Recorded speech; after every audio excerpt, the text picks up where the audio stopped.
SeyCCAT came into being in 2013. At the beginning, when we started in 2012, when the President Ford, at the time, he was the Vice President, we went over to Rio Plus 20. And there he made a declaration at a GLISPA event that Seychelles will be prepared to preserve about 30% of our EEZ if Seychelles is able to raise enough money to support the protection of that protected area, but that'll also support livelihood and also science in general, marine science. So I think at that time it was really a very smart move because there was no financing for that sort of conservation action and measures on that scale, because it was a first step towards a massive protected area within the Indian Ocean. And so we worked together with our main partner, Nature Conservancy, and we put together the legal framework to start SeyCCAT. And we, of course, that was with the realization that you couldn't have a marine protected area of that size without having enough financial resources to do the work, to be able to monitor what is going there and to be able to react and implement the different actions or decisions that are taken. And in 2013, we developed the Act, and together with Nature Conservancy, and we passed the law, and it became the current SeyCCAT that we know. And to me at that time, the focus was, first of all,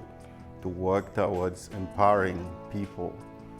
those who work in conservation, but also in fisheries and other coastal related activities, economic activities. And so far we've seen that SeyCCAT has been able to come up with the necessary funds and also has supported a number of research projects for young individuals that are interested in going into the environment, especially marine environment, but also fisheries related activities. But also for us to be able to better support the Marine Special Plan, which was the original idea, that we do not just create a protected area, but it must be based on sound science. And for us to be able to do that, we had to do the other part, which is the Marine Special Plan, and that, of course, was concluded earlier this year when we completed the process, and 30% of our EZ is now under legal protection, and the money is now here, so we can basically support what we originally planned for us to do. So personally, I'm very satisfied with the way things have worked out, and I think within 5 years, it's still early in the life of an organization, but having put all the measures together, having the Secretariat up and running, the board up and running,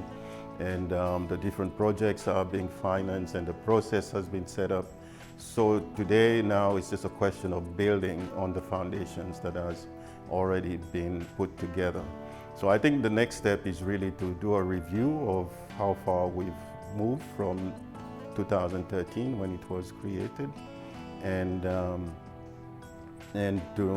since its operations, when it started operating, and see exactly how effective it has been, because we need to, although the funds are there, we need to make sure that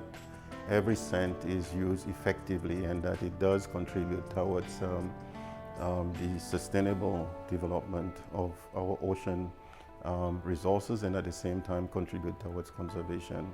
of our marine environment in general. So going forward,